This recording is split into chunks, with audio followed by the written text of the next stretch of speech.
What's up, everybody? Welcome back to the Grow Podcast. As always, I'm your host, Nolan Fast, and today I have Scott Heinrich, the Seed Manager, and Brad Parman, the Fertilizer Manager for Farmers Cooperative. And today we're going to dive in a little bit into agronomy. So, guys, what are some of the challenges that you're seeing in your respective industries? Brad? Well, for one, I guess I'd tell you consolidation is, what we've seen from the wholesale side all the way down to the cooperative level. We've seen a lot of consolidation within the industry, and why they're doing it, they're finding synergies. But our challenges are for us is, it's creating less and less competition within the industry. So, yeah. I think we're also seeing that on the chemical side and the seed side as well. Yeah, exactly. I mean, if you look at over the past several years, you see consolidation from the farm level to suppliers like ourselves, retailers, and we're seeing it distribution-wise. And what's probably the biggest challenge right now is on the basic suppliers. They've really consolidated, I think, in the last 10 years. We used to do business with dozens of basic manufacturers, and really we're down to 4 to 5 companies that are really doing research. You got to support those guys because we need the next best thing, and we need the new technologies. But in doing so, there's less and less of that going around, and so it creates some different dynamics that we're seeing on our side of things, on the supply side. And you look at distribution as well is shrinking. There's less and less of them around. There's the nationals, so you've got integration from top to bottom, and so that creates a different challenge for us in the marketplace. But I think that's one of the things that we've seen over the last few years is just, as Brad mentioned, is this consolidation and then trying to pick your partners. Just like a grower would try to pick his partner, we try to earn his partnership through what we do and offer, and we're trying to do the same thing. Yeah, I would, tell you it some of our struggles too. I mean, as these wholesalers continue to get bigger and grow their market share, as a cooperative, what we're seeing is growth within the cooperative system, and we have to do it so that we can continue to have a seat at the table. Yeah, if you will. So, So last year, ammonia was a big problem. Getting ammonia was a big problem.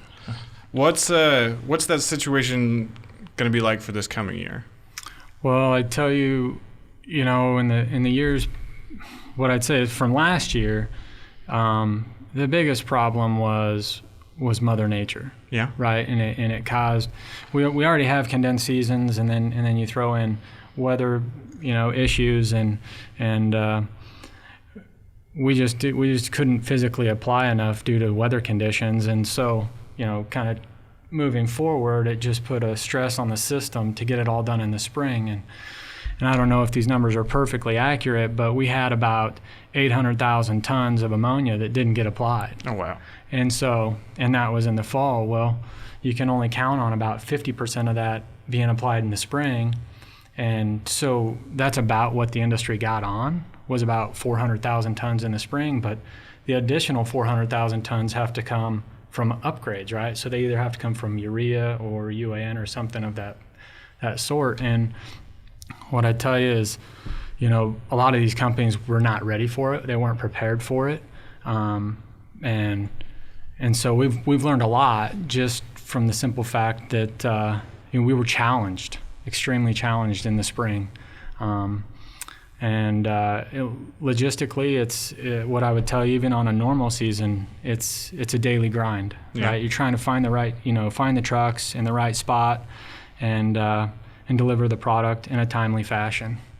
And some of the stuff that I've seen is we've moved forward is with these weather patterns. We've had a lot of our seasons start overlapping, right? And so instead of Kansas finishing up and then Nebraska starting, and then as they start to tail off, Iowa gets going, and within the industry, I mean, we only have so many trucks, right? Yeah. The capacity's limited, and so it really stressed all cooperatives and across all states, just to get it all on in a timely manner. Just having the manpower to get it all done. Yeah, it's... Yeah, I mean, I think with our manpower was really good when you got to the locations. As Brad said, you condense kind of 2 seasons into one, if you will. You put your fall and spring all into spring. It really, we tested the limits of the assets that we have at the co-op, but ultimately it really come down to being able to get it from a terminal to a location, and there wasn't an easy way of doing it, and we moved, I mean, a lot of product in 18 days, and credit to our employees. I mean, to get what we got done in that short amount of time, and thank you to the producers listening for your patience, because it wasn't perfect. And what we did come out of that, I think, is we learned. We learned some lessons. We talked about consolidation, and we've had mergers over the last decade, if you will, and sometimes we were able to get by with what we had very well because weather played its part. Well, yeah. Weather didn't want to play its part in 2019, and so learning experience for us, and I think we've made some upgrades. And Brad might talk about those, but with his experience from the wholesale side coming in here is we've learned a lot, and with his guidance on the transportation, I think we've got a lot of things covered on the backside, I think, and this fall's been great for us. We had a great fall, and the numbers look good, and so it was nice to have a good fall because slept a little better over the winter. Yeah. And kind of what Scott's saying here, we were really kind of in the garden spot compared to a lot of our neighbors, and we were fortunate enough to have a good fall this year, and I would tell you that industry-wide, not everybody was so lucky. Again, I mean, these numbers may be off a little bit, but there was somewhere about 500,000 tons of ammonia didn't get applied in the fall. Yeah. So to tell you that this spring's going to be any different for a lot of people, I don't know that it is. It's going to be another tough spring for a lot of people. We might be sitting in a good spot, but it's still going to be a challenge. I mean, with the ammonia pipeline shutting down that runs from Enid into Iowa and wraps around back into Nebraska, but with that piece shutting down, those tons still have to move away from the plant.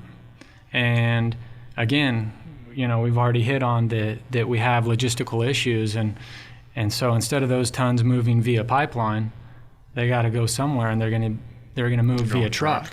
So that just it's just hemorrhaging, right? I mean, we just that was really the bottleneck last year, was just trucks, physical amount of trucks to get it from A to B. The terminals kind of had it. It was just a matter of getting it where it needed to be. The resource to get it there. Yeah, but it turned out well. We had a really good growing season and a beautiful harvest. So that parlayed into our fall, and we were able to capitalize on that. So. And again, we learned from it. I mean, we've addressed some of our transportation needs, and we've got more trucks on the road and more ammonia trailers to combat that if that does happen again. So can you talk a little bit about the Foraging plant in Geneva? How are things going with that? Yeah, so I guess what I'd tell you is this kind of is a good segue into something that we've always kind of went after, and we always talk about speed and space, right? And so with that in mind, I mean, we talked about in increasing our transportation methods. We've we've made investments into more nurse trailers, and part of the problem is too. I mean, it's just the ability of these farmers to put it on so fast, right? Yeah. We've gone away from just using 1,000-gallon nurse trailers to pretty soon it was 1,500s, and now we got double thousands, double 1,500s, and so that is our challenge, is to continue to upgrade our assets to match how fast they're doing it. To match how fast we're doing it. So those are some of the things that we've done, and what I'd tell you with our foraging plant, we've been able to secure supply, so to speak, so that when we have outages at different locations, we always have a backstop. We always can count on that. And we've got foraging that's running. It runs for us. It runs very well, and more now than ever. Going back to the pipeline and the struggles that we're going to continue to see from that aspect, we've got foraging in our back door, and so we've got supply where we need it when we need it, and that's a big bonus for us. Okay. Yeah, it definitely helps to have that backstop, if you will, and it may not be close to some of our locations, but it just helps that transportation piece so much to be able to have that, that availability of product and being able to move it around. And you were mentioning the speed and the space, and growers can put the crop on the ground in a hurry. We've learned that over the last several years. Upgrades in planters, 8 rows to 12 to 16 and beyond, and that really condenses that, I think, that planting season, and when growers go to the field and conditions are right, they can get it in the ground. And so the nice thing that we do have assets throughout the company that hopefully service the grower in a way that he can take advantage of that weather. And so the corn season, it seems like we can get that corn out there and guys get to going, and pretty soon, before too long, they're calling for soybeans, and that's a lot of volume in a short amount of time. And we've got 12 locations that we can treat soybeans at and give you different options. We stay somewhat basic on our products there, but there are some new things that we're trying, so we're thankful we have that ability to be able to service that producer in multiple areas, and you're able to touch us somewhere to be able to use those assets. But guys can get it done in a hurry. So farmers want a lot of choices in these services. How are you balancing that within the business? Yeah, that's a fair question, and it's still the grower's decision at the end. I've always said that when it comes to fertilizer, chemical seed. Obviously, we have agronomics in mind. I think that's one thing. We're a 100-plus-year-old company, and I think it still gets. We're talking agronomy, and it still gets down to agronomy. The soil is going to tell you what to do based on those tests. We have the ability to variable rate these products on the field to be able to somewhat make those better producing areas of the field produce, and enhance the places that are not quite as good. But that's a choice the producer makes. You talk about chemistry and seed, and from a basic manufacturer side, that has gotten tied together just in the last 3 to 4 or 5 years, to where you may pick a seed that best fits your farm or a brand, and then there might be some sort of a whether that's a rebate or what out there that ties back to a chemistry, and that's great. But it still comes down to agronomics, right? If we may have a seed from one particular company, but the chemistry from another may be the perfect fit on that field. So we still want to try to offer that at the co-op. We still feel that it's the grower's choice. You talk about a trait. There's been new traits since the mid-'90s. for insects to weed control, and all of the above. So, a couple of the newest ones obviously is the Extend and the Enlist E3 platform, and so we're working through those.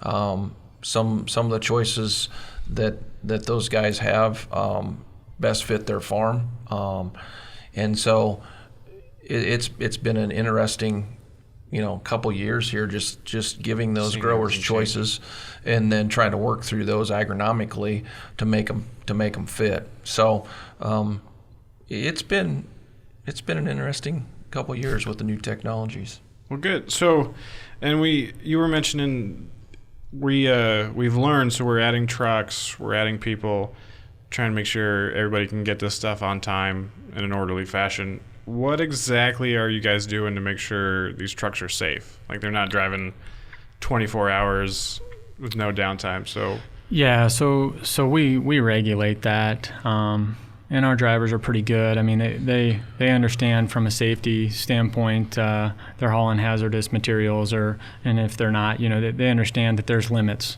and they know their limits, and so we regulate that pretty hard in house to make sure our drivers having enough sleep and enough rest time before they get back out on the road. And I guess that brings us to another point. Safety's one of our number one priorities, if not the number one priority. We have standards out there, right? You've got OSHA, you got the fire marshals running around and making sure that we're doing things the right way. But I guess what I would tell you is those are strictly standards and guidelines that we have to follow. I guess at the end of the day, our company believes that we can be above and beyond those standards, right? Those are just standards, but we go above and beyond because at the end of the day, Scott said it earlier, our biggest assets are our employees. Yeah. And they're in the trenches day in and day out in a very dangerous environment. We got big equipment. We've got ammonia, and our strategies are to make sure our employees go home, safe, just like they came to work. Good. Yeah, and it's no different really on our side. I mean, it's about getting home to your family safe, and our employees work a lot of hours. You're going to get tired, but there's a little more top of mind thought around safety, and we do it to try to help each other out. That's kind of environment that we want to create at the locations, and everybody's working together as a team and trying to accomplish that, whether you're filling a shuttle or you're filling a seed box or turning the valve on fertilizer. There's all things around that are considered top of mind safety. So it's one of our priorities. Well, I know Tom Hermance and Doug Salmon do a pretty good job of making sure. I know I get their safety email every week. A lot of proactive effort to make sure that we're on top of things. Yeah, I think one of the things we've kind of put into place is it doesn't have to be 10 minutes. It doesn't even have to be much more than a minute, but just have a quick conversation about safety with your people every day, and I've seen that happen. So it's been a good thing. I've noticed some things at locations that are being taken care of, and like I said, we're trying to look after each other. That's what we're all about. Yeah, I would add to that our employees do a good job of making sure if they see something unsafe and just addressing it on the spot. Well, I know my first day here, they told me if I ever see anything unsafe or somebody asked me to do something unsafe, to just there's no obligation for me to put myself in a dangerous situation. Yeah. Doug just said, here's my cell phone number, give me a call, and he'd take care of it. Yeah, it's been good. We've been fortunate over the years, obviously, and we want to stay fortunate, but we want to keep it top of mind and keep moving in a positive direction. So it's been a good thing. So we talked a little bit ago about some of the things that we're doing, reactionary to to do a little bit better this year than we did last year. What are some of the investments in the agronomy field that we've made, this year, the last couple of years? Well, I guess for starters, I'd tell you this company has invested a lot in a lot of assets, from dry to liquid to anhydrous plants, and they've put them in the right spots. We're continuing looking, for opportunities out there. Number one, we're putting in a 4,600 ton dry shed in Frankfurt. That should really help us from a logistical standpoint, speed, right? Additional space, kind of going back to that. And we can service the local farmers in that area. The other thing that I would tell you is it allows us the ability to forecast. I mean, if you think about it, when farmers are thinking about weed control and watering, and pretty soon they're going to have harvest coming up, at that point in time, we're strategizing and trying to figure out and secure supply so that we've got supply for the fall. And so, from that aspect, we're going to continue to grow, put assets in the right spot so we can service the farmers on the just-in-time delivery. Great. And I was just going to add to that. I mean, I think one of the things that, we're adding I call it more kind of a software system piece to our agronomy fleet of dry machines. We're gonna get into the dry, trying to work out our kinks that we need to, but it's going to allow us to hopefully be more efficient and timely for the producer. So when we start to analyze, where to put a larger asset, we're going to try to analyze maybe it's not a large asset. It might be a truck, or it might be a machine. It might be better to be mobile than in a spot where you've got a solid asset. So it's a software called AgSync that we're going to kick off, and we're working the background right now, and hopefully by the time the listeners hear this, we've got some of it in place. There's some things on the backside. We're excited that the producer will be able to touch and feel. Hopefully he'll be able to know, when that field's ready to be sprayed or a fertilizer applied, and then be notified that it is done and build efficiently. So we've got some work to do, but we think it's some technology, a software that we're willing to go out there and put into place and try to make it a better experience for the customer. So we're really excited about that. Cool. So, Scott, if there was like some piece of advice or some takeaway that you would want to leave the listener with, something that they could start thinking about to help them this season, what would you want them to know, or what would you want them to hear? Well, sell high, right? I mean, if you can sell grain high, that makes everything easier. But buy low, sell high. Yeah, I think when it comes down to agronomy, it starts with the soil, and so just get your get your soil in good health and take care of that and be ready to go. And I think from a chemistry and seed side, a lot of that's being decided or has been decided. So hopefully we can match up those technologies that you've chosen and use that chemistry efficiently so that you get the best results, so you can sell a lot of grain at harvest. But I think top of mind, we've got some resistance that we've been talking about for years. But if you remember last fall going through the field and you got that field, you remember, oh yeah, I had this this problem, there's a patch of weeds or what it might be. Talk to one of our local agronomists. We'll try to get the right fit for you when it comes to chemistry to take care of those weeds. If you're fortunate enough to get some fall application on as far as herbicides, get started off fresh with some residual. I think one of the things you'll hear us talk about is using the triazines, using good residuals both pre and post. So those are some top of mind things that I would be thinking about. And then lastly, when it comes to seed, I would definitely recommend that seed treatment. And we've got some new things for sudden death out there that definitely talk to our guys. We got a couple options available.